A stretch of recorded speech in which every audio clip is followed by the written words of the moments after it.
This is ABC, the American Broadcasting Company. And this is WDSM Superior Studios in Duluth and in Superior. Listen for the voice of the Stork Corner, heard each Wednesday at 3:30 Daylight Saving Time on WDSM. Also, write in about any new babies. Now, they'll get free gifts and a chance to win a silver drinking cup. For details about this offer, listen each Wednesday to the Stork Corner Reporter on WDSM. The correct time in Superior is 4:30. The correct time in Duluth is 5:30. Good afternoon, ladies and gentlemen. We have in our studios this afternoon some composers living today. And I'm speaking, of course, of the one and only Duke Ellington, who this evening is playing a one-night engagement at the Duluth Armory. Also in our studios this afternoon, we have Duke's very able arranger, call him Mr. Billy Strayhorn. We'll say to you, Duke and Billy, welcome to the Head of the Lakes. Thank you very much, Mr. Daryl Knutsen. Well, Duke, I know a lot of the people that are listening want to know a little bit about your life. I know you were born in Washington, and your real name is Edward Kennedy Ellington. Is that right? That's right. And you started your band probably in about 1917. Was that right? Well, I started working about 1916. I guess I was 16 then. At the, what was it, the Poodle Dog Cafe? Yeah. That was one of your first places? That's one of them. Well, Billy, may I ask you this question? When did you first come in contact with Duke?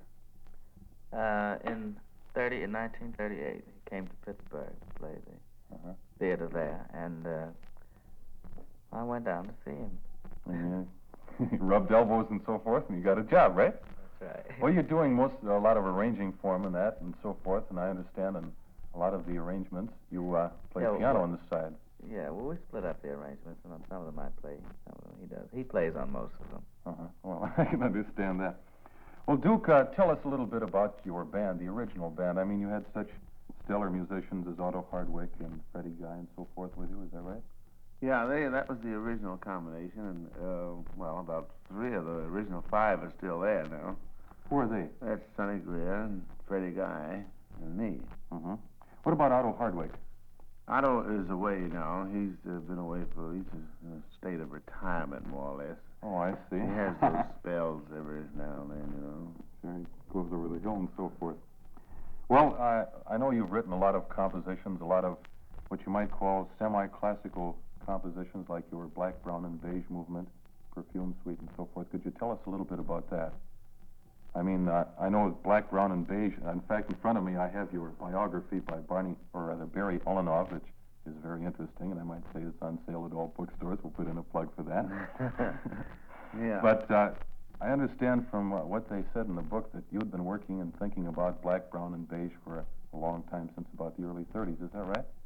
Yeah, well, I started out sort of preparing myself for what was to have been an opera based on the history of the American Negro, and the title was Beulah.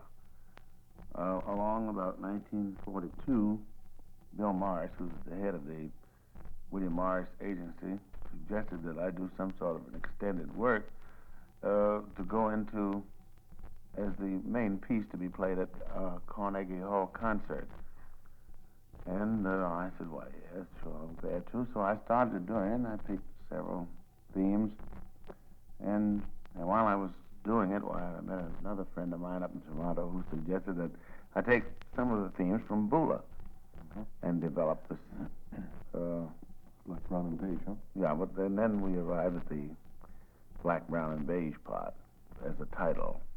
Well, I mean, you mentioned just before that something about an opera. Is that New World of Coming that... No, the opera, which was known as Beulah, was never performed. It was prepared and always ready to be performed, but nothing ever happened as far as that was concerned, other than we just had it. Yeah, and then we took some of the themes and just developed a sort of a musical piece. You see? How long is Black, Brown, and Beige in the complete musical score? 47 minutes. 47 minutes, huh? I noticed that Victor had put out an album about 4 or 5 months ago. Yeah. It was very good.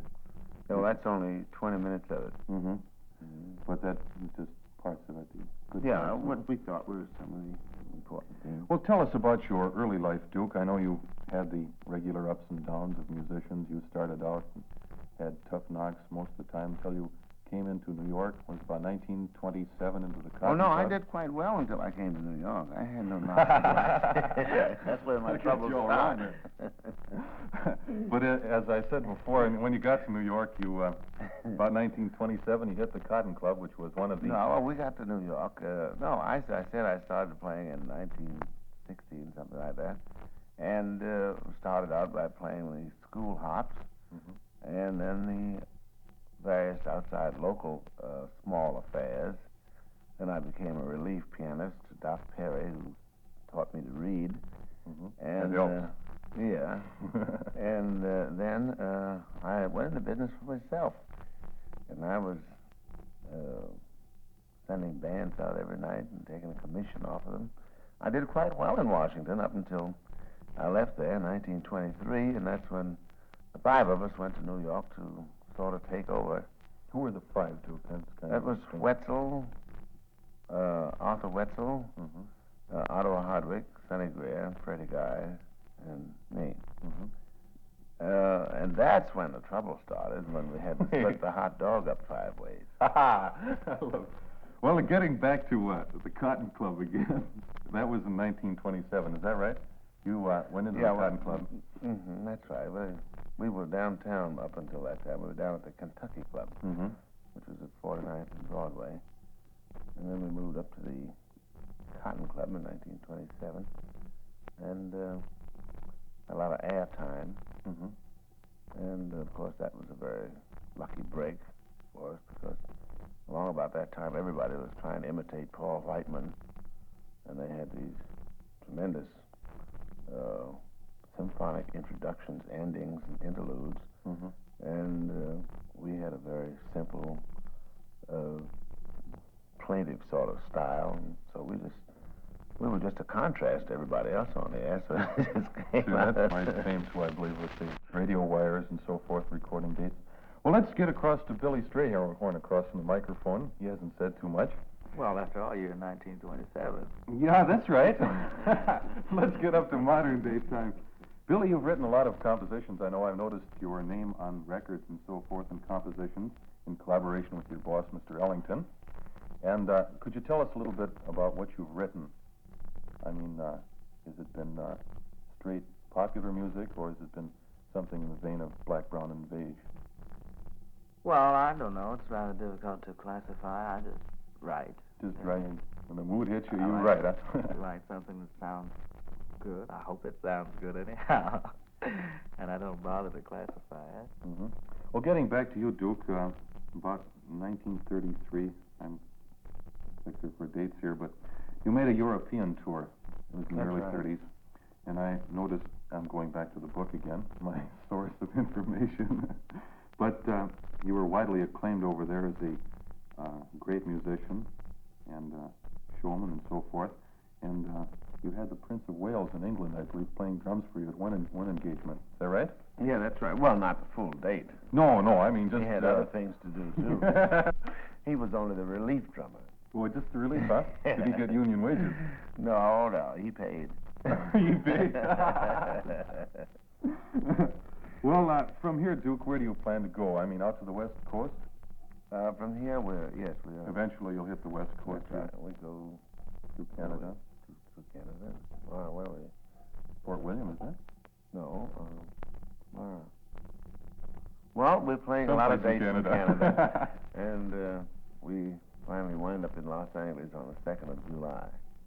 But do you have any hopes of making any movies or anything like that? Or, No, we're not going to stay there long. We're just staying a couple of months, something like that. Playing a few dates, get back.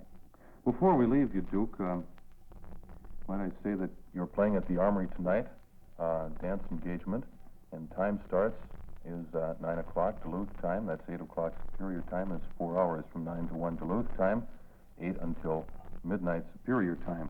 And people haven't picked up their tickets as yet. I would advise them very much to do so because Duke Ellington and his aggregation put on a very fine show. I've seen him many times in Chicago. Well, we and would so also forth. like to have the pleasure of seeing them there. I mean, Sure, that's right.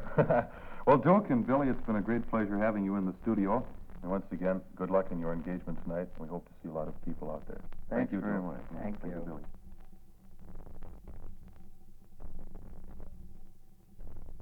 WDSM Superior Studios in Duluth and in Superior.